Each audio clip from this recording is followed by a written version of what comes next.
भाग लेने के लिए अभी हम लोग मंगलाचरण करते हैं। ओम अज्ञानतिमिरान्धस्य ज्ञानांजन शलाकया चक्षुरुन्मीलितं येन तस्मै श्री गुरुवे नमः। श्री चैतन्य मनोभीष्टं स्थापितं येन भूतले स्वयं रूप कदा मह्यं ददाति स्वपदान्तिकम्।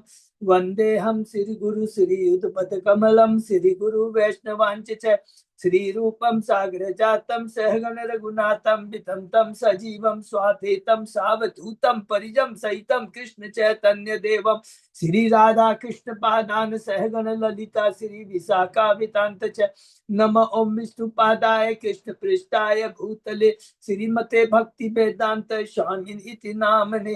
नमस्ते सारस्वती देवे गौरवाणी प्रचारिणे निर्विशेषा शून्यवादी पाश्चात देश तारिणे वांछा कल्पतरुभ्यश्च कृपा सिन्धुभ्येव च पतितानां पावनेभ्यो वैष्णवेभ्यो नमो नमः। नमो महावदान्याय कृष्ण प्रेम प्रदायते कृष्णाय कृष्ण चैतन्य नामने गौरत्विषे नमः।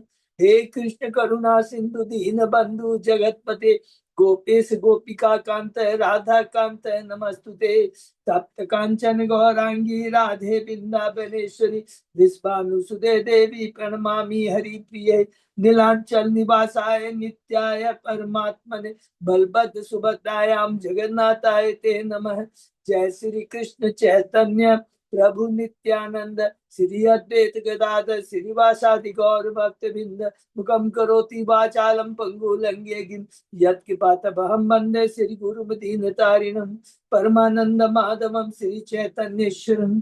हरे कृष्ण कृष्ण कृष्ण हरे हरे हरे राम राम राम हरे हरे। श्री मंगलाचरण की जय, शिला प्रभुपाद की जय।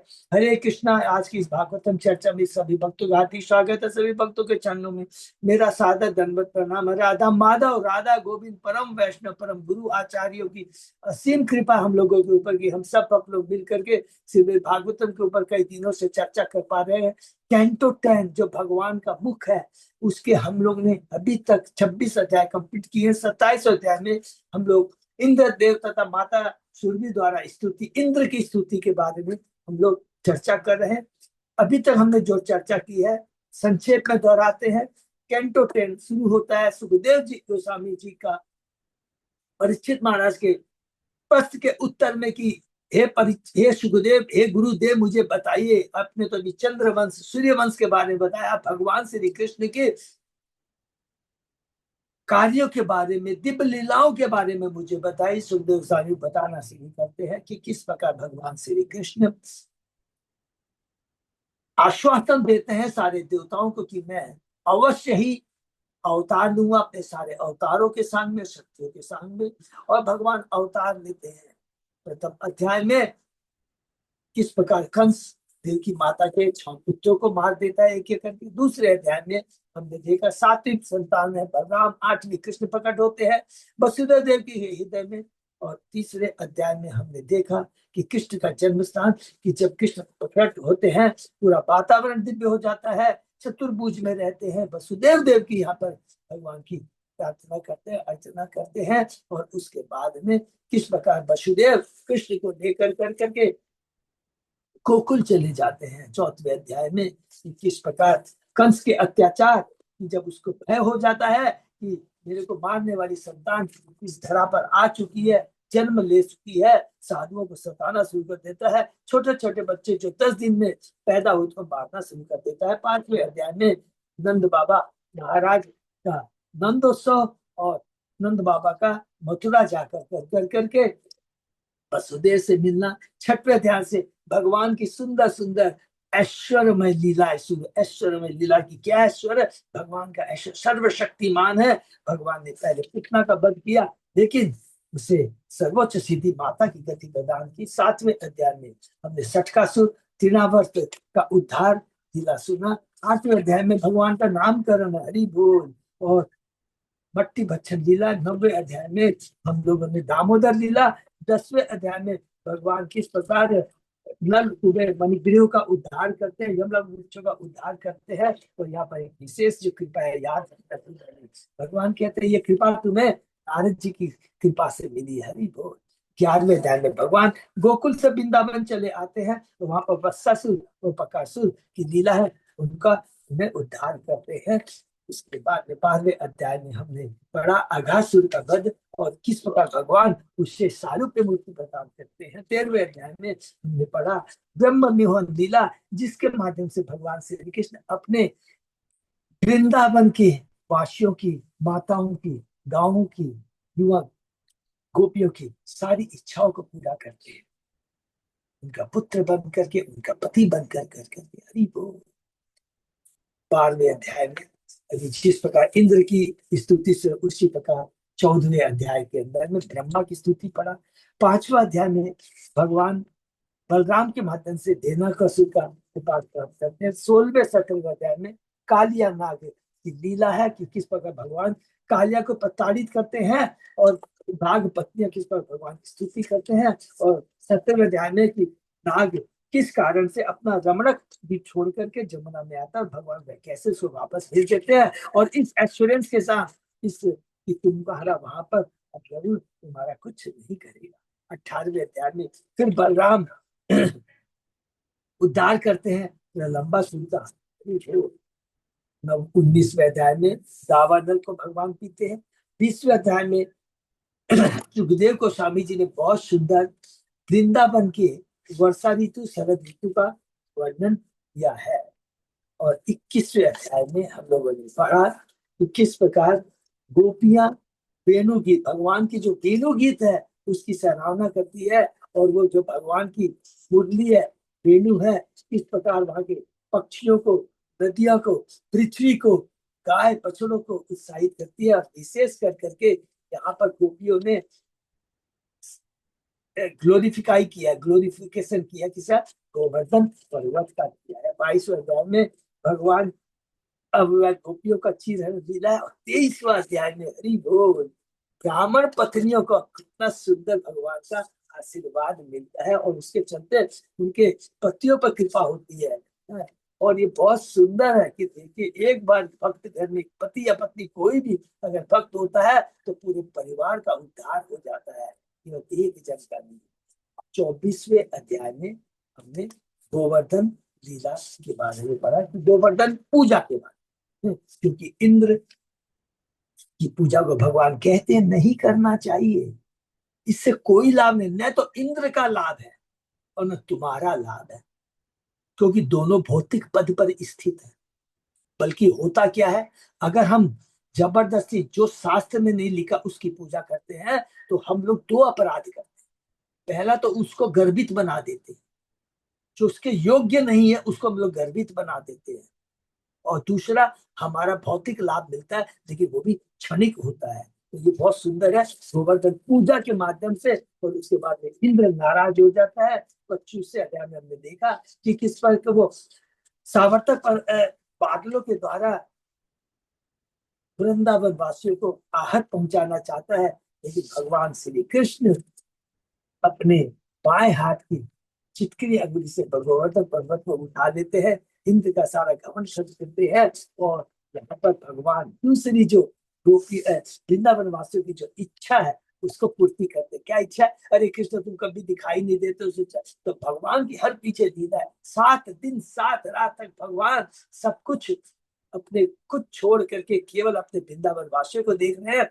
हर वृंदावन वासी इतने छोटे पर्वत के अंडर में आ जाता है, गाय बछड़े सारी उनकी वस्तुएं आ जाती है, उनको टस से मस कोई नुकसान नहीं होता है। और सब यही सोचते हैं कृष्ण खाली मेरे को देख रहे हैं। यह कृष्ण की अचिंत अद्भुत लीला शक्ति, बहुत सुंदर।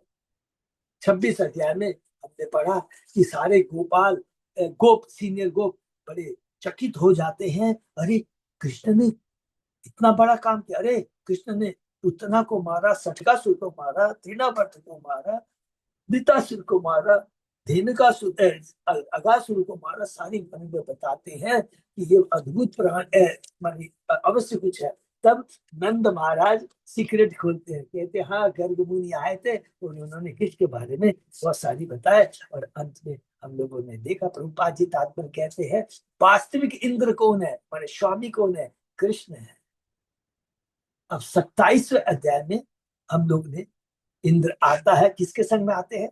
सुरभि के संग में आता है और स्तुति करता है। तो पहले कौन स्तुति कर रहा है? इंद्र स्तुति कर रहा है। सुखदेव गोस्वामी बताते हैं गोवर्धन धारण की लीला के बाद जब इंद्र का जो 3 जगतों के स्वामी का भाव था, जो मिथ्या गर्व था, चूर हो जाता है। सुरभि गाय को साथ में लेकर भगवान कृष्ण के पास आकर स्तुति करता है और उस स्तुति के माध्यम कृष्ण ईश्वर तत्व को बहुत सुंदर से बताता है। कहता है, भगवान आप दिव्य रूप शुद्ध सतो गुण के प्राकट हैं। आपका दिव्य स्वरूप सदैव ज्ञान से चमकता रहता है।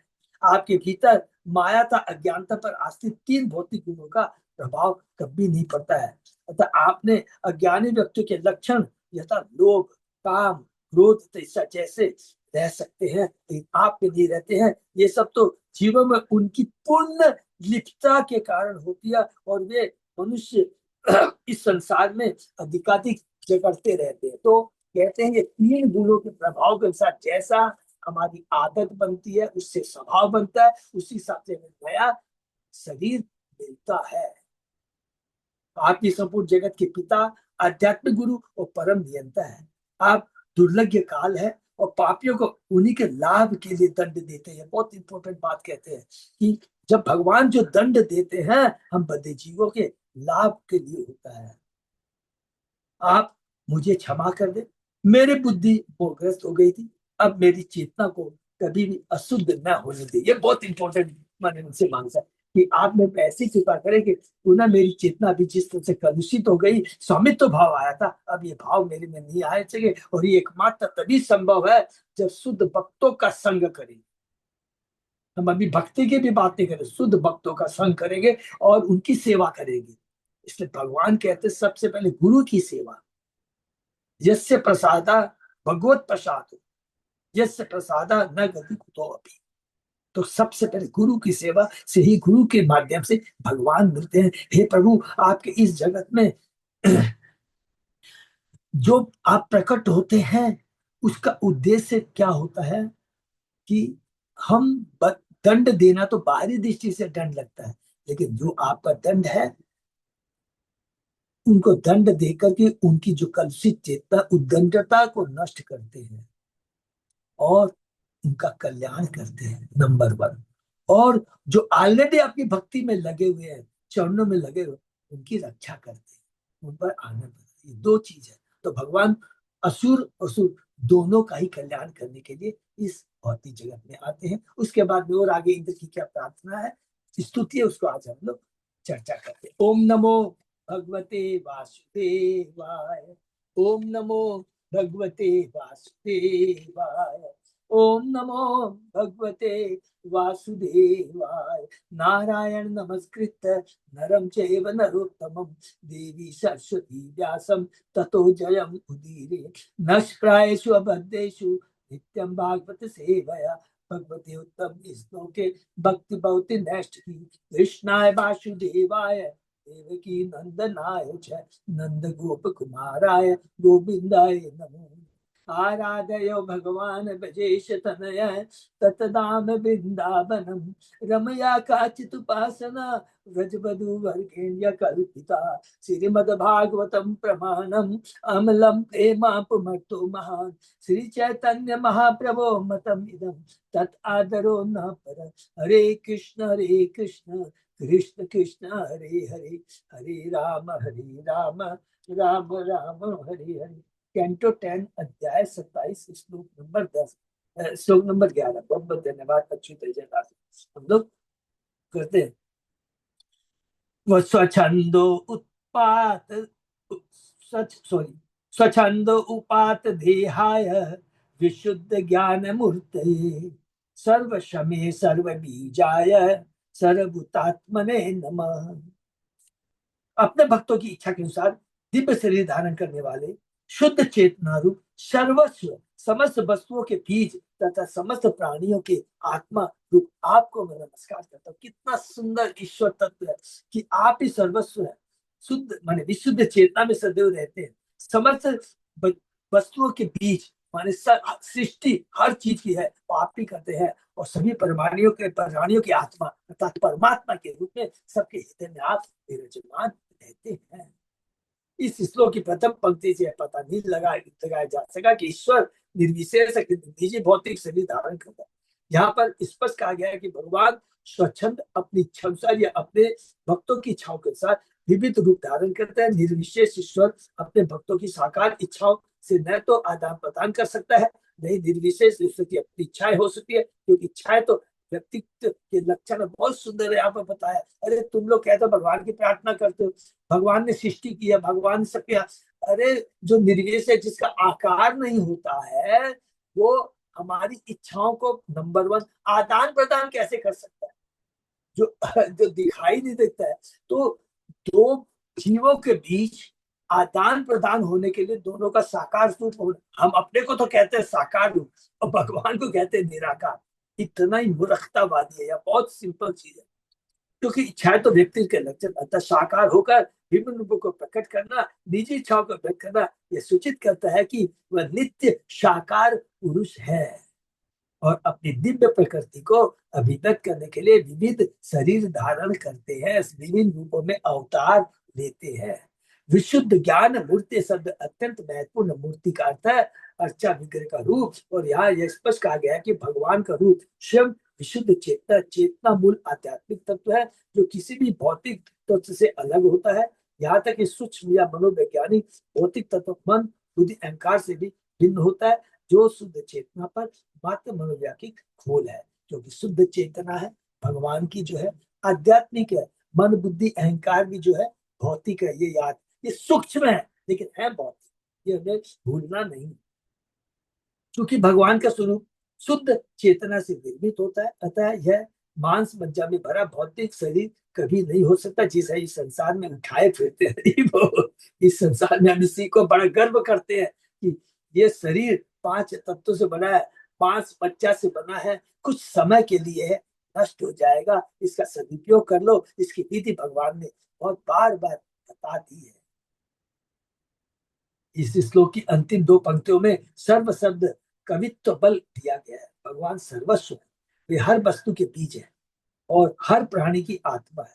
अतएव हम भी इंद्र के साथ भगवान को नमस्कार करते हैं। हरि बोल। प्रभुपाद जी कहते हैं इंद्र के साथ साथ हम भी उसी भगवान को नमस्कार करते हैं। हरि बोल।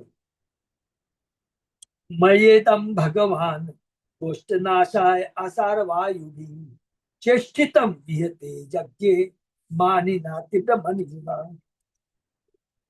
हे प्रभु, जब मेरा यज्ञ विध्वंस हो गया तो मैं मिथ्या अहंकार के कारण बहुत क्रुद्ध हुआ। इस तरह मैंने घंघोर वर्षा तथा वायु के द्वारा आपके ग्वाल समुदाय को विनष्ट कर देना चाहा। मैंने जब मेरी पूजा बंद हो गई, यज्ञ मैंने यहाँ पर पूजा बंद, तो मैं क्रोधित हो गया। ये 3 गुण है, रजोगुण का प्रभाव। रजोगुण में जब भी रहेंगे तो सबसे ज्यादा रहता है प्रतिष्ठा का भाव। ये बहुत डेंजरस होता है। हम सब कुछ त्याग दे सकते हैं, लेकिन प्रतिष्ठा को त्यागना, अरे इसने मेरी इज्जत नहीं की, मैंने इतना बढ़िया काम किया, मैं स्वामी, ये भाव बहुत ही खतरनाक होता है। और चेतन चेतावनी में भगवान ने मध्य लीला में हम लोग पढ़ेंगे, ये प्रतिष्ठा जो है ना हमारी भक्ति लता को किस प्रकार ये रोक देती है, इसके बारे में चेतन भाव ने बहुत डिटेल में बताया। तो मैं यज्ञ विध्वंस हो गया तो मैं मिथ्या अहंकार के कारण बहुत क्रुद्ध। हरि बोल। त्वयेषानुगृह्य तो अस्मि ध्वस्त स्तंभो विथो उद्यम ईश्वरम गुरुमात्मानम त्वाम अहम शरणं गतः। हे प्रभु, मेरे मिथ्या अहंकार को भंग करके तथा मेरे प्रयास वृंदावन को दंडित करने का जो पराजित करके आपने मुझ पर दया दर्शाई है। कितना बढ़िया वर्ड लिखा है। मेरा आपने मिथ्या अहंकार को नष्ट किया और मेरे प्रयास को, ऐसा नहीं कि मैं सक्सेस हुआ, मैंने मूर्खतावश प्रयास किया भगवान के भक्तों को डिस्टर्ब करने का। कोई भी भगवान के भक्त का बाल बाका नहीं बिगाड़ सकता है। प्रहलाद महाराज का कितना प्रयास किया हिरण्यकशिपु ने, तो उसका बाल बाका नहीं बना सका। ये बहुत इंपॉर्टेंट चीज है। तो अर्थात मेरा प्रयास, झूठा प्रयास को पराजित करके आपने मुझ पर दया दर्शाई है। अब मैं परमेश्वर गुरु तथा परमात्मा आपकी शरण में आया हूँ। आप ही परमेश्वर है, आप ही आदि गुरु है, आप ही परमात्मा है।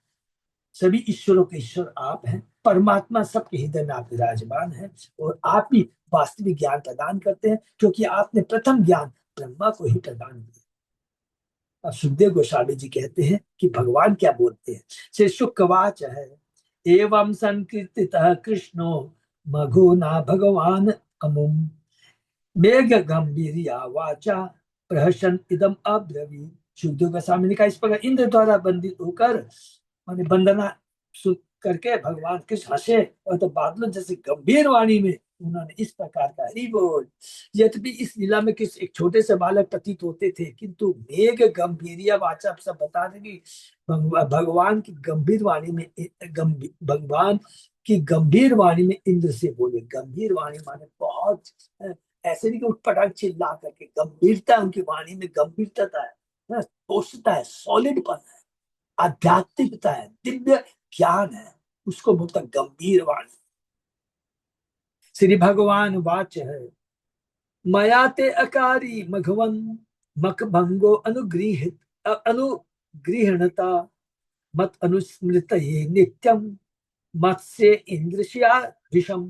भगवान ने कहा, हे इंद्र, मैंने तो दयावशी तुम्हारे निमित्त होने वाले यज्ञ को रोक दिया था।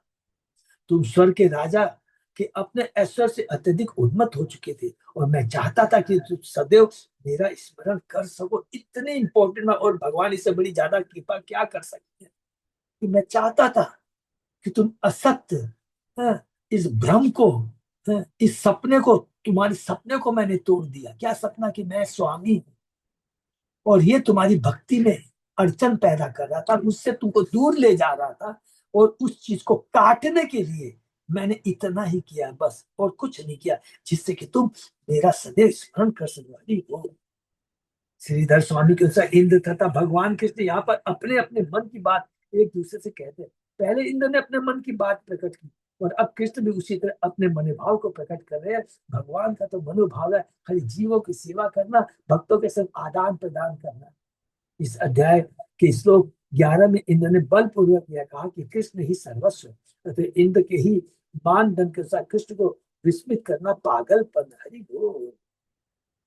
जब भगवान हमें अपने परम अस्तित्व का स्मरण दिलाते होते हैं, तो वे किसी सांसद राधे या स्वागतकर्ता की तरह प्रमात्र विज्ञापन नहीं करते। भगवान अपने असीम अस्तित्व में आत्म संतुष्ट रहते हैं, क्योंकि भगवान आत्मा राम है, भगवान स्वराट है, परम स्वतंत्र है, परम ज्ञानी है, सब कुछ है।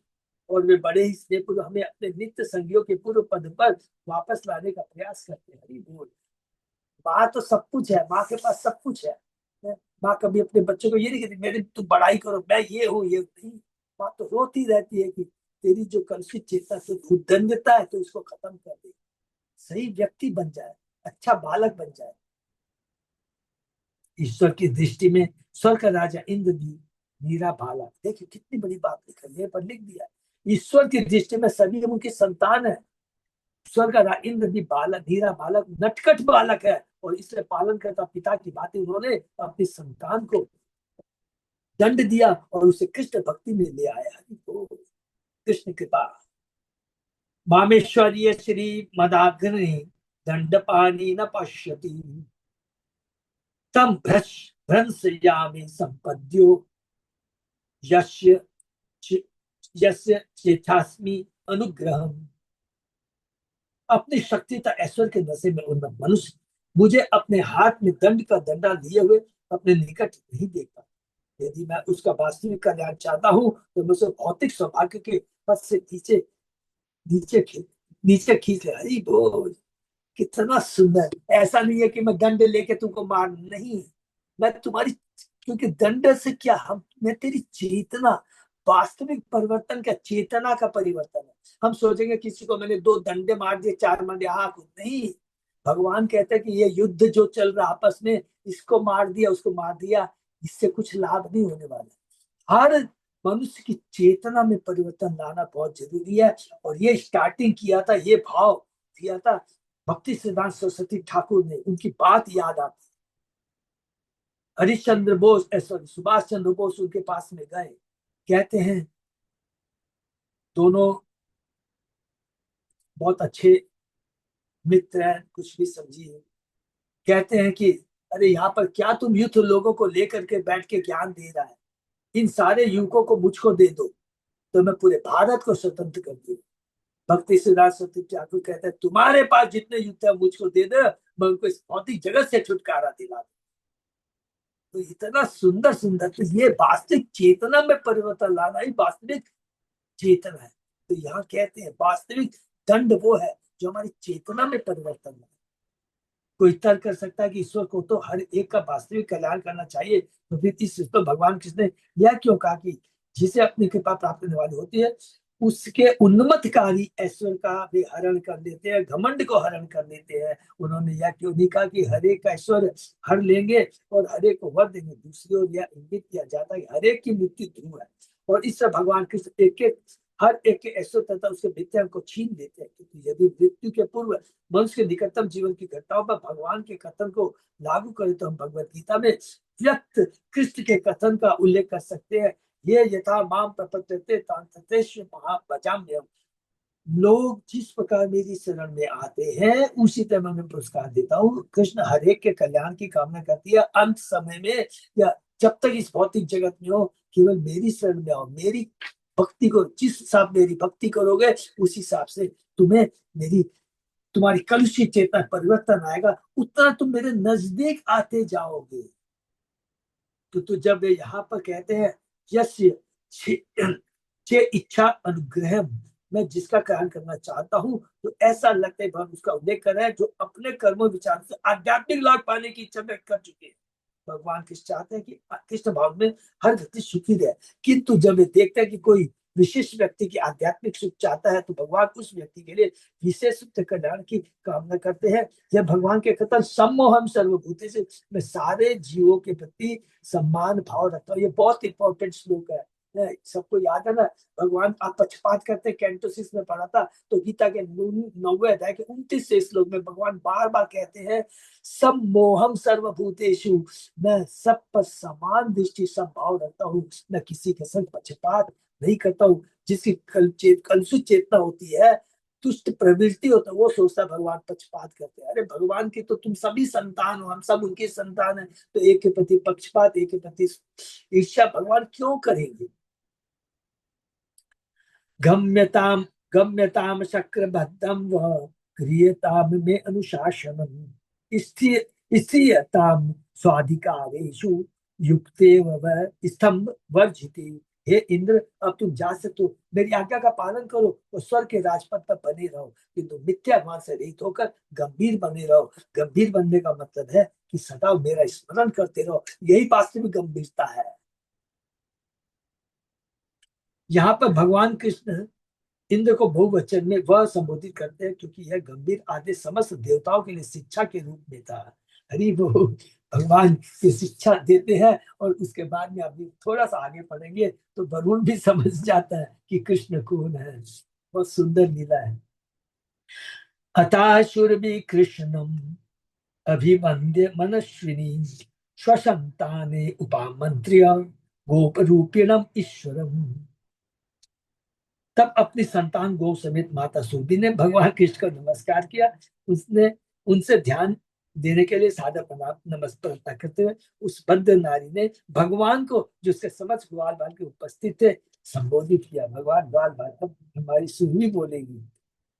इस श्लोक में अपनी संतानों समेत जिस स्वर्गीय गाय सुरभि का भगवान कृष्ण के पास जाने वाला है, वे दिव्य गौए हैं जो कृष्ण के साथ वृंदावन में खेला करते हैं। हरि बोल। कृष्ण की गौ में दिव्य है और सुरभि ने उसे इसी रूप में स्नेह पूर्वक देखा। क्योंकि भगवान कृष्ण ग्वाल बाल के में पकड़ रहे थे, परिस्थिति अनुकूल जानकर सुरभि ने उनकी निम्न प्रकार से स्तुति की। सुरभिवाच कृष्ण कृष्ण महायोगिन विश्वात्मन विश्व संभव भवता लोकनाथेन सनाथा वयम अच्युत। माता सुरभि ने कहा, हे कृष्ण हे कृष्ण, सब जगह देखिएगा हे कृष्ण महाभागो, यहाँ पर हे कृष्ण महायोगी, हे कृष्ण योगियों में श्रेष्ठ, हे विश्व की आत्मा परमात्मा तथा उद्गम, आप विश्व के स्वामी हैं। और ये अच्युत, आपकी कृपा से हम सबको आप जैसा स्वामी मिला है। श्री विश्वनाथ का इंगित करते कि माता सुरभि को कृष्ण कृष्ण दोहराने में परम प्रसन्नता हो रही है। कृष्ण ने अपनी योग शक्ति से गोवर्धन पर्वत उठाया और वृंदावन की गौ की रक्षा की, जबकि सुरभि ने तथा कि स्वामी इंद्र ने उन्हें मार डालने की कोशिश की थी। स्वामी तथा कथित स्वामी अब सुरभि की समझ में आया कि उसका असली स्वामी देवता नहीं, अपितु साक्षात भगवान है। असली इंद्र कौन है? स्वयं कृष्ण है। त्वं न परकरम देवम त्वं न इंदो जगतपते भवाय भवगो विप्र देवानाम ये च साधव। आप हमारे आराध्य देव हैं, अतः हे जगतपति, गो ब्राह्मणों देवताओं एवं सारे संत पुरुषों के लाभ हेतु आप हमारे इंद्र बने। आप हमारे वास्तविक स्वामी, इंद्र मीन्स स्वामी। भगवान आत्मनिर्भर है, वे स्वयं सब कुछ कर सकते हैं। भगवान ने अपनी असंख्य संतानों में से एक को इंद्र पद पर अर्थात स्वर्ग के स्वामी के पद पर नियुक्त किया था, किंतु इंद्र ने अपने पद का दुरुपयोग किया। अतः अब सूर्य पर ब्रह्म भगवान की से प्रार्थना करी है कि वे ही उसके स्वामी इंद्र बने। हमें बिना मिथ्या अभिमान के अपना कर्तव्य निभाना चाहिए। इस प्रकार हम न तो दुविधा में पड़ेंगे। बहुत सुंदर है, अगर हम अपने कर्तव्य को निभाएंगे मीन्स जीवन स्वरूप कृष्ण नित्य दास में अंश हूँ, भगवान अंशी है। अगर और भगवान की सेवा करना हमारा कर्तव्य है। इस प्रकार अगर हम कर्तव्य निभाएंगे तो क्या होगा? कभी भी हम दुविधा में नहीं पड़ेंगे। हरि बोल।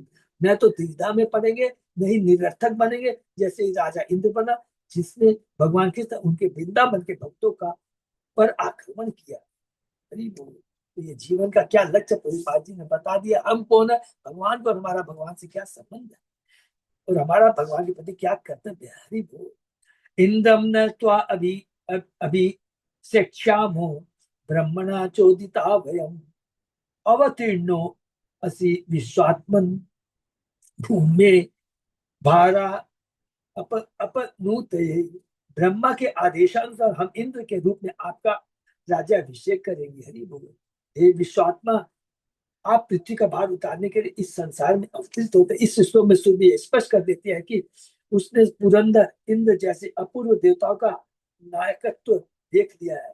अब वह परमेश्वर की प्रत्यक्ष सेवा करना चाहते हैं, क्योंकि ब्रह्मा ने उसे आदेश दिया। अतः अपने निजी प्रभु के रूप में भगवान कृष्ण का राज्य करने का उसका प्रयास उच्चतर अधिकारी द्वारा अनुमत है। यही नहीं, भगवान कृष्ण स्वयं इस धरा में आत्मघाती संसारी प्रशासन का बोझ उतारने के लिए अवतरित होते हैं। इसलिए उनका सुरभि का प्रभु बनना पूर्णतः उचित है। क्योंकि भगवान लाखों ब्राह्मणों पर शासन करते हैं, ब्रह्मांडों पर शासन करते हैं, अतः अवश्य माता सुरभि की देख रेख कर सकते हैं। वस्तुतः सुरभि अपनी शुद्धि के लिए भगवान का अभिषेक करना चाहती थी और वह बड़ी ईमानदारी के साथ अपना प्रस्ताव विश्वात्मा विश्व के समक्ष रखती है। तो हम अभिषेक क्यों करते हैं? कि अपने प्यूरिफिकेशन के लिए करते हैं। और यहाँ पर लिखा है कि ब्रह्मा के आदेश के अनुसार, तब ये इंद्र ने जो गड़बड़ किया था तो सबसे पहले ब्रह्मा के पास जाता है। ब्रह्मा बोलता है माता खराब है, मैं जाऊंगा तेरे साथ में, मैंने ही पहले एक ब्रह्म विमोचन लीला करके गड़बड़ की है, भगवान नाराज है, मैं उनके संग नहीं जाऊंगा। बोला ठीक है, तू सुरभि को लेके चला जा। तो ब्रह्मा के आदेश के अनुसार फिर सुरभि और इंद्र आते हैं और भगवान की स्तुति करते हैं। हरि बोल। श्री शुकवाच एवं कृष्णम उपामंत्र्य सुरभिप्यसा आत्मन जले आकाश गंगाया ऐरावत करो उद्धृति इंद्र सूर ऋषि साकं चोदित देव मातृभि अभ्यसिंचत दासारहम गोविंद इति चाभ्य धात। सुत गोस्वामी ने कहा भगवान कृष्ण से इस तरह याचना करने के बाद माता सुरभि ने अपने दूध से उनका अभिषेक किया। हरि बोल। और इंद्र ने अदिति तथा देवताओं की अन्य माताओं से आदेश पाकर अपने हाथी रावत की सूंड से आकाश गंगा जल से भगवान का अभिषेक किया, भगवान को नहलाया। इस तरह देवताओं तथा ऋषियों की संगति में इंद्र के दशाह वंशज भगवान कृष्ण का राज्यभिषेक किया और उनका नाम गोविंद रखा। इन दोनों भगवान को गोविंद नाम किसने दिया? इंद्र ने दिया, सुरभि ने दिया। आचार्य इंद्र वृंदावन पर आक्रमण करने की भारी भूल से उद्विग्न था, अतः वह भगवान की पूजा करने में अरुचि दिखा रहा था, क्योंकि मति खराब हो गई थी। इसलिए अदिति आदि देव माताओं ने उनसे आगे पूजा करने की पूजा। अदिति किसकी है? देवताओं की माता है अदिति, असुरों की माता है। जब हमने डिस्कस किया था, याद रख रहा है। तत्पश्चात इंद्र ने अपने से कम उग्रवादी देवताओं के प्रोत्साहन से अनुमत होकर भगवान का अभिषेक किया। तब इंद्र को पता चला कृष्ण नामक यह सुंदर छोकरा वास्तव में परमेश्वर। हरि बोल। तथागता तुम बुरु नारदातयो गंधर्व विद्याधर सिद्ध चारण जगु यशो लोक मल अपहम हरे शुरांगना संदृतु मुदा अन्विता। वहां पर तुम्बुरु नारद तथा विद्याधर सिद्ध और चारण समेत अन्य गंधर्वगण समस्त जगत को शुद्ध करने वाले भगवान हरि के यश का गुणगान करने आए और देवताओं की पत्नियां हर्ष से भरकर भगवान के सम्मान में एक साथ नाची। हरि बोल। तम तुष्टुवु देव निकाय के तवो ही अवा अवा किरण चा दबुत पुष्प वृष्टि भी लोका पराम नितिम आपनुवम त्रयो गाव तदा गाम अनयन पय द्रुताम। सर्व प्रमुख देवताओं ने भगवान की प्रशंसा की और उन पर चारों ओर से फूलों की अद्भुत वर्षा की। अद्भुत वर्षा। हरि बोल। इससे तीनों लोगों को परम संतोष का अनुभव हुआ और गौओं ने अपने दूध से पृथ्वी के ऊपरी भाग को सिक्त कर दिया। देखिए कितनी बड़ी बात लिखा है कि भगवान का ग्लोरिफिकेशन करने से तीनों लोगों को परम संतोष का पद। कितना सुंदर बात लिखा है। तो सदैव भगवान का ग्लोरिफिकेशन होना चाहिए, भगवान की प्रशंसा होनी चाहिए और भगवान का अभिषेक होना चाहिए। जल अभिषेक, पुष्प अभिषेक होना चाहिए। सारे तीनों लोग शुद्ध हो जाते हैं। हरि बोल। के तवे का शाब्दिक अर्थ झंडे है। प्रमुख देवतागण देव जाति के प्रतीक या झंडे और इन सबों ने भगवान के यश गान में अनुगामी की और उन्हें रंग बिरंगे सुगंधित फूलों की अद्भुत वर्षा से ढक दिया, उनका अभिषेक किया। नाना रस उदासरी तो भिक्षासन मधुश्रवा अकृष्ट पचयो औषधयो गिरियो अभ्रिवन उत मणिना। नदियां विविध प्रकार के स्वादिष्ट द्रवों से युक्त होकर बहने लगी। हरि बोल। वृक्षों ने मधु निकाल दिया। खाद्य पौधे बिना जोते ही परिपक्व हो उठे और पर्वतों ने अपने गर्भ में छिपी मणियों को बाहर निकाल दिया। भगवान की सेवा में कृष्ण अभिषेक एतानि सर्वाणि कुरु नंदन निर्वेराणि अभवन्तात क्रूराणि अपि निसर्गत। हे कुरुनंदन, परिचित भगवान कृष्ण को अभिषेक कराने के बाद सभी जीवित प्राणी यहाँ तक कि जो स्वभाव से क्रूर थे सर्वथा शत्रु रहित बन गए। ये भगवान की भक्ति की कृपा है। जो लोग किसी प्रकार के से संकी है वे केवल भगवान की पूजा द्वारा उत्पन्न स्वर्गीय विश्व परिस्थिति में वर्णों पर हंस सकते हैं। दुर्भाग्यवश आधुनिक मनुष्य ने अपनी सनक के कारण इसी कृष्ण भाव के द्वारा पृथ्वी पर स्वर्ग बनाने को ठुकराकर पृथ्वी पर नरक की स्थिति उत्पन्न कर दी है। हम सोचते हैं हमने स्वर्ग बना रहे हैं, हमारा भौतिक मटेरियल डेवलपमेंट हो रहा है, ये नरक लिख दिया है। वहां पर वर्णित भगवान के शुभ अभिषेक से उत्तम परिस्थिति मौलिक ऐतिहासिक, चूंकि इतिहास की पुनरावृत्ति होती है अतः आशा है कि आंदोलन पुनः शुभ सिद्ध विश्व की प्रकाश में वास्तविकता को ला देगा। ये प्रभुपाद जी की वाणी हरि बोल। तो अवश्य होगा। इससे प्रभुपाद जी ने कहा मेरी बुक्स, मेरा प्रचार 10,000 वर्षों तक चलता रहेगा। इति गो गोकुलपति गोविंदम अभिषिच्य स अनुज्ञातो ययो शक्रो वृतो देवादि दिवम।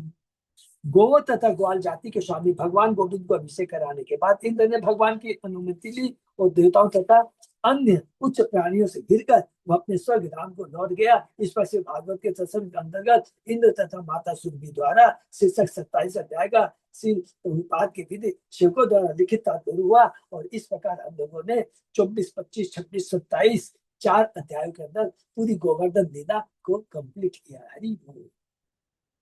समय है तो अध्याय 28 में प्रवेश कर सकते हैं। कृष्ण द्वारा वरुण लोक से नंद महाराज की रक्षा।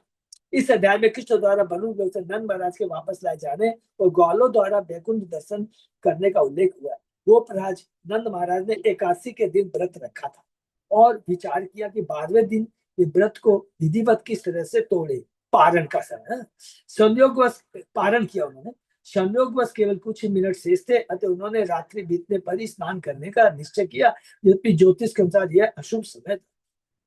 वे यमुना जल में घुसे। वरुण के सेवक समुद्र देवता ने नंद महाराज को शास्त्र वर्जित समय में जल में प्रवेश करते देख लिया, अतः वह उन्हें वरुण देव के धाम ले गया। प्राप्त प्रातः होने पर ग्वाले व्यक्ति नंद महाराज की खोज करते रहे, किंतु भगवान कृष्ण ने तुरंत ही स्थिति जान ली। अंतर्यामी परमात्मा जो ठहरे और वे वरुण के पास जा पहुंचे। वरुण ने कृष्ण की बड़ी आव भगत की। तत्पश्चात उसने भगवान से प्रार्थना की कि वे उसके सेवक को क्षमा कर दे, जिनसे गोप राज को मूर्ता बंदी बना लिया था।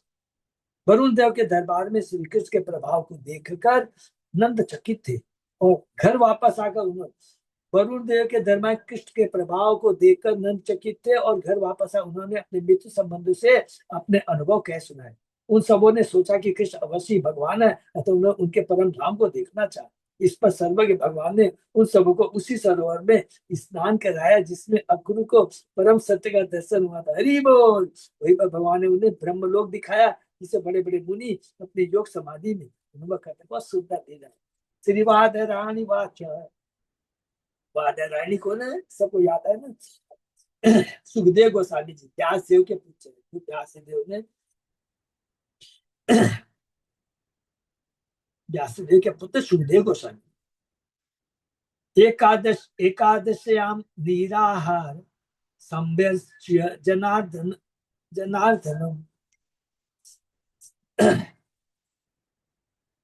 स्नातुम नंद तु कालिंध्याम द्वादश्याम जलमाविशत। श्री वादराई ने कहा, भगवान जनार्दन की पूजा करके तथा एकादशी के दिन व्रत रखकर नंद महाराज ने द्वादशी के दिन स्नान करने के लिए कालिंदी के जल में प्रवेश किया। तम गृहीत्वा अनयत भृत्यो वरुणशासुरो अंतिकम अवज्ञाय आसुरी बेलाम प्रविष्टम उदकम निशि। चूंकि नंद महाराज ने इस बात की अवहेलना करके कि यह अशुभ समय था, रात्रि के अंधकार में जल में प्रवेश किया था, तथा वरुण का आसुरी सेवक उन्हें पकड़कर उन्हें स्वामी के पास ले आया। नंद महाराज अपना व्रत द्वादशी को तोड़ने के इच्छुक थे और उसमें अब केवल कुछ मिनट शेष थे, अतः वे प्रभात होने के पूर्व अशुभ समय में स्नान करने के लिए जल में प्रविष्ट हुए। वरुण के जिस सेवक ने नंद महाराज को पकड़ा था उसे असुर कहा गया है, जिसके कारण स्पष्ट है। पहले तो वह सेवक इस बात से अनभिज्ञ था कि नंद महाराज परम सत्य के लीला के रूप में पिता है। हरि बोल। परम सत्य के लीला के रूप में पिता है। दूसरे, नंद महाराज शास्त्रों के आदेश का पालन करना चाह रहे थे, अतः वरुण के सेवक को इस बात के लिए उन्हें नहीं पकड़ना चाहिए था कि वे अशुभ लीला में यमुना स्नान कर रहे हैं। इसी अध्याय में आगे चलकर वरुण कहते हैं, अजानंता मामके न मूढ़े न, मेरे अज्ञानी नौकर ने यह किया क्योंकि वह मूर्ख था। यह मूर्ख नौकर कृष्ण या नंद महाराज का नंद महाराज या भगवत भक्ति के विषय में कुछ भी नहीं जानता। सारे रूल्स रेगुलेशन ये सब है ना, परम भागवत कृष्ण भगवान इस सब पर लागू नहीं होते हैं कि ये मूर्ख समय ये वो है। हम लोग तो क्या साधन भक्त, हमारे ऊपर एप्लीकेबल होता है, हर चीज को याद रहे। सारांश यहाँ की भगवान कृष्ण वरुण को अपना दर्शन देना चाहते थे और साथ ही अन्य उपदेशात्मक कार्य संपन्न अद्भुत उद्घाटन आगे होगा। उद्देश्य क्या है? अद्भुत कर्मणा। भगवान अभी वरुण को अभी कृपा करना चाहते थे। चक्षुषूतम अपश्यंत कृष्ण रामुति गोपका भगवान तत् उपसृत्य पितरम वरुणाहृतम तत्अंतिकम गतो राजन स्वानाम अभय दो विभु। हे राजन, नंद महाराज को न देख कर ग्वाले और जोर से चिल्ला उठे, हे कृष्ण कहाँ गए नंद महाराज? हे राम, भगवान हे राम माने बलराम। भगवान कृष्ण उनकी चीखें सुनी और समझ लिया कि मेरे पिता वरुण द्वारा बंदी बना लिए गए, अतः अपने भक्तों को निडर बनाने वाले सर्वशक्तिमान भगवान वरुण देव के दरबार जा पहुंचे। हरि बोल। विश्वनाथ चक्रवर्ती ठाकुर बतलाते हैं कि जब नंद महाराज नदी में स्नान करने गए तो उनके साथ अनेक ग्वाले थे। जब नंद महाराज बाहर नहीं निकले तो ग्वाले चिल्लाने लगे, भगवान के तुरंत वहां आ गए। सारी स्थिति समझ कर कृष्ण जल में घुसे और अपने पिता को छुड़ाने तथा एक देवता के त्रास से अन्य ग्वालों को मुक्त करने का निश्चय करके वरुण देव के दरबार में गए। प्राप्तम वीक्ष्य ऋषिकेशम लोकपाल सपर्यया महत्या पूजयित्वा तत्दर्शन महोत्सव। यह देख करके भगवान ऋषिकेश पधारे। हरि बोल। वरुण देव ने धूमधाम से उनकी पूजा की। वह भगवान को देख प्रबुद्धिता वह इस प्रकार बोला, श्री वरुण वाच मैं निव्यतो देहो एद्यो एव अर्थो अधिकत प्रभु तत्पाद भाजो भगवान अवापु परम ध्वन। श्री वरुण ने कहा, आज मेरे शरीर ने अपना कार्य पूरा कर लिया। हरि बोल। हे प्रभु, निस्संदेह अब मुझे अपना जीवन लक्ष्य प्राप्त हो चुका है, जो आपके दर्शन हो चुके हैं। हे भगवान, जो लोग आपके चरण को स्वीकार करते हैं वे भौतिक संसार के मार्ग को पार कर सकते हैं। भगवान के भव्य शरीर को, दिव्य शरीर को देखकर वरुण प्रसन्नता के मारे चीख उठता है कि भौतिक से धारण करने का सारा कष्ट आज सफल हो गया। हरि बोल। इस भौतिक शरीर को, इसको आपके माध्यम से मैंने आपका दर्शन किया। निसंदेह वरुण को अपने जीवन का असली लक्ष्य अर्थ प्राप्त हो चुका था। क्योंकि भगवान कृष्ण का रूप दिव्य है, अतः जो उनके चरण कमलों को स्वीकार करते हैं वे संसार की सीमा के परे चले जाते हैं। अतः जिन्हें आध्यात्मिक ज्ञान नहीं है वही भगवान के चरणों को भौतिक मानेंगे। हरि बोल। भगवान का दिव्य शरीर है, दिव्य कार्य है। नमः तुभ्यं भगवतु ब्राह्मणे परमात्मने न यत्र श्रूयते माया लोक सृष्टि विकल्पना। हे भगवान, परम सत्य परमात्मा, मैं आपको नमस्कार करता हूँ। आपके भीतर इस सृष्टि को अपने अनुरूप बनाने वाली माया शक्ति का लेश मात्र भी नहीं है।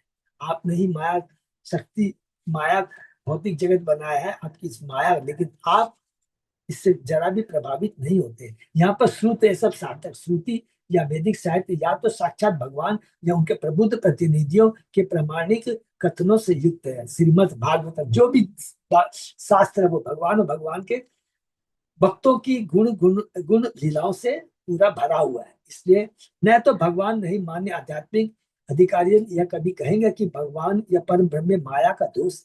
श्री श्रीधर स्वामी इंगित करते हैं कि यहाँ पर ब्रह्मणे शब्द बताता है कि भगवान स्वयं में पूर्ण है, और परमात्मा ने यह सूचित करता है कि वे समस्त जीवों के नियंता है। इसलिए अपने में पूर्ण सर्वशक्तिमान परम पुरुष के भीतर हमें भौतिक माया से कोई दखल नहीं था। कितना सुंदर तत्व बता रहे हैं। भगवान सर्वशक्तिमान है, माया के परे है,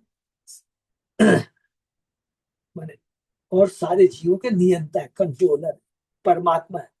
अजानंता मामकेन मूढ़ेन अकार्य वेदिना आनितो अयम तौ पिता तत भवान छंतुम अर्हति। यहाँ पर बैठे हुए आपके पिता मेरे एक मूर्ख अज्ञानी लोगों द्वारा मेरे पास लाए गए हैं और अपने कर्तव्य को नहीं समझता था। कृपा करके हमें क्षमा कर। अयम अर्थात यह जो यहाँ है स्पष्ट सूचित करता है कि जब वरुण बोल रहा था तो किसके पिता नंद महाराज वहां उपस्थित थे। श्री विश्वनाथ चतुर्वेदी लिखते हैं कि वरुण ने वास्तव में श्री नंद को रत्न जतिन सिंहासन पर आसीन कर रखा था और स्वयं उनकी साधक पूजा की थी। एक तरह से नंद महाराज का सूर्योदय के पूर्व जल में प्रवेश करना उचित था। श्री जी गोस्वामी इस अध्याय के प्रथम श्लोक की टीका में उससे विशेष छोटी होने के कारण एकादशी केवल 18 घंटे की थी। अतः सूर्योदय के पूर्व द्वादशी के 6 घंटे बीत चुके थे जिनमें उपवास होना था। चूंकि सूर्योदय होने पर व्रत भंग का सही समय बीत चुका होता, इसलिए नंद महाराज ने अन्यथा अशुभ समय में जल में प्रवेश करने का निश्चय किया। वरुण का सेवक माने कितना सुंदर, यहाँ जी गोस्वामी आचार्यों की टिप्पणी। वरुण माने नंद महाराज सही थे, गलत नहीं थे। वरुण का सेवक वैदिक स्थानों के पालन करने वालों के निमित्त इन विस्तृत बातों से अवश्य इसी बिग रहा होगा। उसके अतिरिक्त नंद महाराज भगवान के पिता जैसा आचरण कर रहे थे, अतः वे परम पवित्र व्यक्ति थे जिन्हें वरुण के मुख्य सेवक कैसे संसारी नगन अधिकारी छू भी नहीं सकते थे। तो सब रूल्स रेगुलर भगवान पर एप्लीकेबल नहीं होते। मामा की अनुग्रहम कृष्ण कर्तुम अर्हसि अशेष दृक् गोविंद नियताम एष पिता ते पितृवत्सल। हे कृष्ण, हे सर्वद्रष्टा, आप मुझे भी अपनी कृपा प्रदान करें। हे गोविंद, आप अपने पिता के प्रति अत्यधिक स्नेहवान है, आप उन्हें घर ले जाए। श्री शुकवाच एवं प्रसादित कृष्णो भगवान ईश्वर आदाय अगात पितरम बंधु नाम चावहन मुदम। सुखदेव गोस्वामी ने कहा, इस तरह वरुणदेव से प्रसन्न होकर ईश्वरों के ईश्वर परम ईश्वर भगवान कृष्ण और अपने पिता को लेकर घर लौटाए, जहाँ उनके संबंधी ने देखकर अत्यधिक हर्षित थे। इस लीला में भगवान कृष्ण समस्त ईश्वरों के ईश्वर रूप में अपने पद का उद्धार इस प्रदर्शन करते हैं। समुद्रों का देवता वो अत्यंत शक्तिशाली है, फिर भी वह भगवान कृष्ण के पिता तक की पूजा करके प्रसन्नता। और फिर कृष्ण के विषय में क्या कहा जाए, तो सिंपल संक्षेप में बता देंगे कि इस लीला से ये स्थापित कर हो रहा है कि कृष्ण ही परम है, देवता उनके अंश हैं। अभी इंद्र के बारे में बताया, अभी वरुण के बारे में बताया, उसके पहले हमने ब्रह्मा जी के बारे में पढ़ा था। नंद तु अतीन्द्रियम दृष्ट्वा लोकपाल महो महोदयम कृष्णे च सन्नितम तेषाम ज्ञातिभ्य विस्मतो अब्रवीत। नंद महाराज समुद्र लोक के शासक वरुण के महान ऐश्वर्य को पहली बार देखा तथा यह देखा कि वरुण उनके नौकरों ने किस तरह कृष्ण का आदर किया, आश्चर्यचकित थे। तो नंद महाराज, नंद ने इसका वर्णन अपने साथी ग्वालकों से किया। ते च औत्सुक्य धियो राजन मत्वा गोपा तमीश्वरम अपि न गतिम सूक्षाम उपाध्या उपा उपाधाय स्यत अधीश्वर। वरुण के साथ कृष्ण की लीला को सुनकर वरुण के कृष्ण की लीला ग्वालों ने विचार किया कि कृष्ण स्वयं ही भगवान हे राजा। उनके मन उत्सुकता से भर गए। उन्होंने कहा क्या भगवान हम सबों को भी अपना दिव्य धाम प्रदान करेंगे।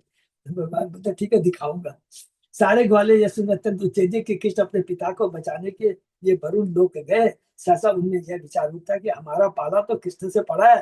तुमने बहुत ही प्रसन्न इस जीवन अंत होने पर अपने शुभ गंतव्य के विषय में आपस में सोचा। हरि बोल।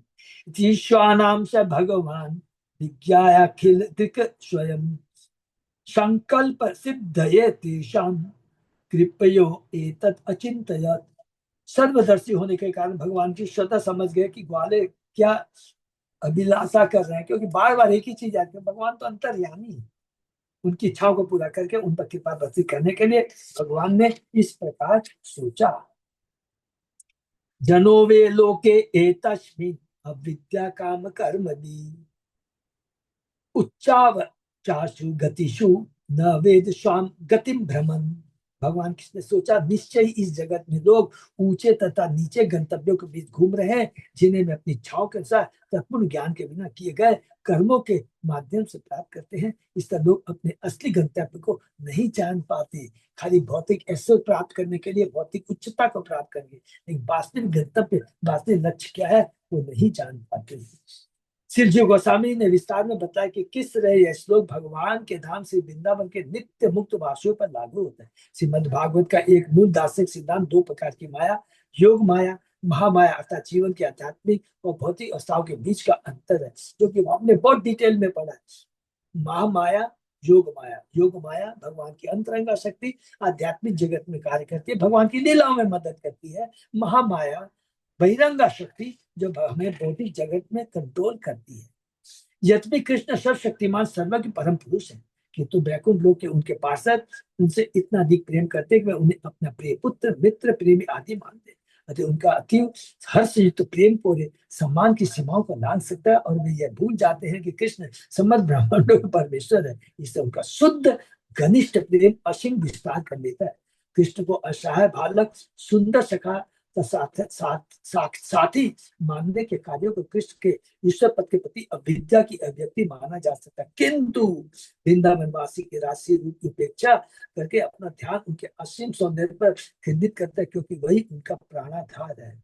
कितना दिव्य लेवल है।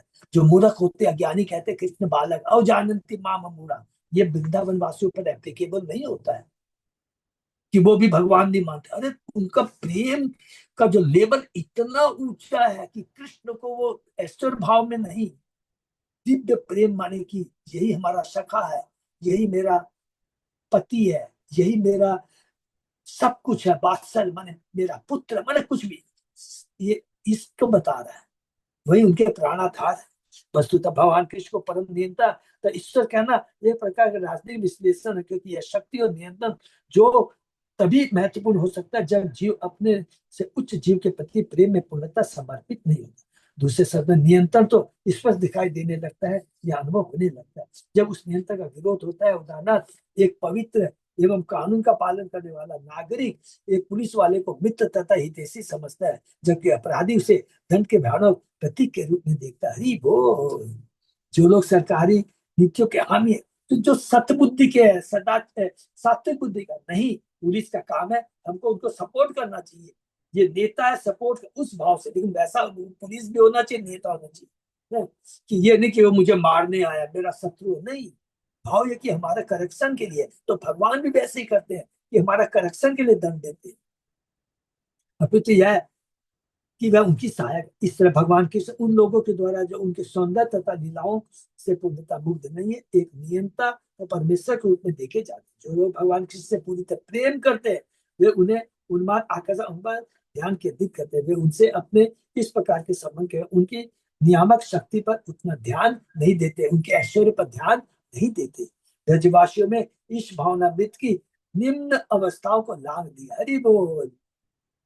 माने साधन भक्ति की लेवल को, कृष्ण तुम परमेश्वर, जो बैकुंठ में जो भाव होता है उसको लांग दिया है, किंतु उन तक पहुंच नहीं पाया। उनका पानी है कि भगवान की सारी लीलाओं के दौरान में प्राय स्मरण करते हैं कि ईश्वर कृष्ण समानता। उन्हें इस इसमें आश्चर्य होता है, क्योंकि वे कृष्ण को अपना मित्र, प्रेमी इत्यादि के रूप में देखने में लीन रहते जो आए हैं। काम शब्द प्राचीन काल से ही भौतिक इच्छा या किसी ऐसी प्रबल आध्यात्मिक इच्छा को द्योतित करने की प्रयोग किया गया चाहता है कि वह प्रबल भौतिक इच्छा का पर्यायवाचक बन जाए। फिर भी मौलिक अंतर तो बना ही रहता है। भौतिक इच्छा स्वार्थ में तथा आत्म तृप्ति पद होती है, जबकि आध्यात्मिक इच्छा स्वार्थ से रही तथा पूर्णतः अन्य के, भगवान के आनंद के लिए होती है। इसको तो बहुत डिटेल में एक्सप्लेन करने का, फिर भी चलो पढ़ते हैं कि देखिए, जो भी इच्छा है जिसमें अपनी इंद्रिय तृप्ति है, वो बहुत इंपॉर्टेंट चीज है। वो क्या है, वास्तव में बाहर से आध्यात्मिक दिखाई देगी, लेकिन वो भी भौतिक ही हो जाती है। हम प्रचार कर, अरे मैंने इतना प्रचार किया, ये किया, ये क्या है ना, ये भौतिक है। जो कार्य कृष्ण की तुष्टि के लिए किया जाता है वही वास्तव में दिव्य आनंद में। इस वृंदावनवासी अपने नैतिक एकमात्र अपने प्रिय कृष्ण की प्रसन्नता के लिए करते थे, अपने ग्लोरिफिकेशन में। मैंने ये क्या, यह स्मरण रखना चाहिए, इस धरा पर कृष्ण के अवतरण का सारा उद्देश्य जीवों को भगवदाम जाने के लिए आकृष्ट करना है। इसके लिए दो बातें आवश्यक होती है। क्या क्या, उनकी लीलाएं आध्यात्मिक पूर्णता के सौंदर्य को प्रदर्शित करते हैं, और वे किसी न किसी तरह प्रसिद्ध जान पड़ने के कारण इस जगत बचुएल रोचक होती है। भागवत में प्राय कहा गया है कि भगवान की एक तरुण नट की तरह खेल करते हैं और निसंदेह अपने नित्य भक्तों को नाटक में लगाए रखते हैं। इस तरह कृष्ण मन ही मन सोचते हैं कि इस जगत के लोग सचमुच अपने चरम गंतव्य को नहीं जानते। इसी तरह वे अपने नित्य मुक्त पाठों के बारे में भी सोचते हैं, जो इस जगत में ग्वालों की तरह कीड़ा करते हैं। नित्य पार्षदों के माध्यम से खुद मिल करके भगवान इस भौतिक जगत के बद्ध जीवों पर कृपा प्रदान करते हैं। कृष्ण के मुक्त पार्षदों के संदर्भ में लगाए गए इस श्लोक के श्लिष्ट, क्लिष्ट, सलिष्ट अर्थ कहते हैं, कृष्ण सवालों के विषय में पूर्णतः सीधी और तीखी आलोचना करते हैं। जब उन बद्ध जीवों का इसे लागू किया जाता है तो इस ब्रह्मांड भर में वास्तव में विचरण करते रहते हैं। जो उनका यह कथन कि लोग अज्ञान तथा काम वासना बस कार्य करते हैं, किसी अधिक गंभीर आध्यात्मिक अर्थ से पर नहीं। मनुष्य समानता अनभिज्ञ होते हैं और वे अपने चरम गंतव्य गंभीरता से विचार नहीं करते। श्री कृष्ण कुछ ही सरल शब्दों में कई जटिल बातें कहने में समर्थ है। हम कितने भाग्यशाली हैं कि ईश्वर ऊर्जा के शुष्क क्षेत्र, हम कितने भाग्यशाली हैं कि ईश्वर भगवान ऊर्जा के सूक्ष्म क्षेत्र नहीं है, इंद्रियातीत, तेज पुंज या शून्य, प्रत्युत वे साकार गुणों से पूर्ण है, और हम जो कुछ कर सकते हैं वे उससे अधिक अच्छे ढंग से कर सकते हैं। ये उनके बोलने की शैली से प्रमाणित है। हरि बोल। यहाँ पर भगवान श्री कृष्ण, थोड़ा हम लोग ने बहुत जल्दी कर दिया, मुझे मालूम नहीं इतना इतना बड़ा ये तात्पर्य स्पष्ट बीच में नहीं छोड़ सकते थे, लेकिन हम बद्ध जीव भगवान, भगवान के जो नित्य पार्षद हैं, इन सारों की जो चेतना है, केवल एकमात्र यहाँ पर संक्षेप में बोल सकते हैं हम लोग कि हम कुछ भी करें, ठीक है, अभी हमारी चेतना शुद्ध नहीं है, थोड़ा हम लोग की मिक्स्ड भक्ति है, मिश्र भक्ति है, मिक्स्ड भक्ति है, लेकिन धीरे धीरे इसको हम लोग शुद्ध भक्ति तक पहुंच सकते हैं। केवल एकमात्र क्या है, भगवान के शुद्ध भक्तों और भगवान के बीच जो दिव्य लीलाओं का आदान प्रदान होता है, भगवान के नाम गुण लीलाओं का श्रवण कीर्तन हम करेंगे तो स्वतः ही हम लोग उस पद पर पहुंच जाएंगे।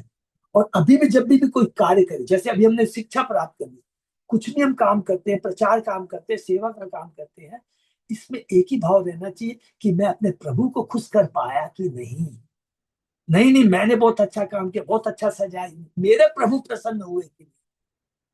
आप भगवान से और जब हमारी भक्ति बढ़ेगी ना, आप विश्वास कीजिएगा, हमारे घर में जो अर्चा विग्रह है ना, आप उनसे देखेगा आदान प्रदान कर सकते हैं। अर्चा विग्रह ये वो नहीं है, मूर्ति नहीं है। प्राण प्रतिष्ठा के बाद अर्चा विग्रह वो स्वयं माने भगवान, और भगवान के अर्चा विग्रह में कोई अंतर नहीं है। हमसे आदान प्रदान करेंगे, तो इस तरह का हमें हमारा भाव होना चाहिए। तो थोड़ा सा और था उपाय, इसको नेक्स्ट क्लास में कर सकते हैं। अच्युत अजय दास प्रभु, हाँ प्रभु जी, आज तो फिर लेट हो जाएगा सर। लेट हो जाएगा, ठीक है। हरे कृष्णा, नहीं तो फिर हर बड़े बड़े। बहुत बहुत धन्यवाद।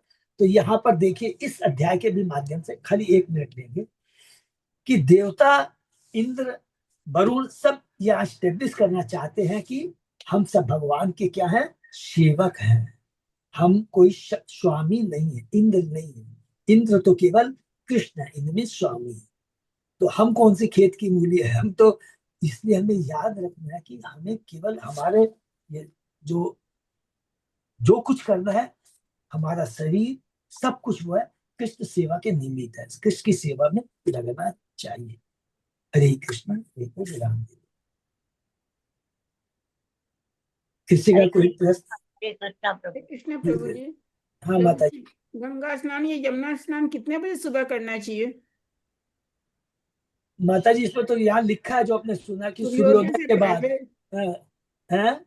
सूर्योदय के बाद लिखा है ना प्रभु जी, लेकिन ये तो फिर बहुत लेट हो जाता है। बहुत लेट नहीं, ये सूर्योदय का मतलब भी आप पहले सूर्योदय को भी समझिए कि जैसे ये ब्रह्म मुहूर्त क्या होता है, सूर्य उदय के 1.5 घंटा पहले ही शुरू हो जाता है। यहाँ पर तो यहाँ पर 2 रात्रि की बात कर रहे हैं, 1:30 2 2:30 बजे की बात कर रहे हैं, ठीक है ना माता जी।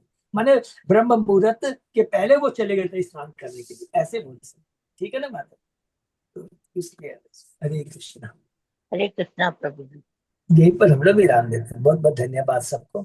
अच्युत दास प्रभु, कोई अनाउंसमेंट है प्रभु? नहीं हरे प्रभु। कृष्ण प्रभु। हरे कृष्ण प्रभु, यही हरे विराम। कृष्ण प्रभु। हाँ हरे कृष्ण प्रभु। हरे कृष्णा। हाँ, ये पराशर मुनि तो ये 2:30 बजे से नहा रहा था ना, ये गंगा में, जिसके अंदर में ये हुआ वैष्णव पैदा हुआ। मत्स्य करने से जो मिलित हुआ था, आप आपका ये नहाने का पहले पराशर मुनि 2:30 बजे नहा रहा था। हाँ हाँ प्रभु, वो हम लोग अलग से डिस्कस करेंगे प्रभु। जो आप कह रहे हैं कि पराशर मुनि वो सबका है, देखिए यहाँ पर सिंपल चीज बता दिया गया है कि नहाने का समय क्या होता है, और जो महाभागवत होते हैं या किसका है वो क्या कारण है, हर चीज के पीने, जब तक हर चीज का अलग अलग लीला में अलग अलग कारण हो सकता है, उसको हम लोग अलग ढंग से चर्चा करेंगे, ठीक है प्रभु। हरे कृष्ण प्रभु। हरे कृष्ण। भक्तों का बहुत बहुत बहुत धन्यवाद। हरे कृष्ण। बहुत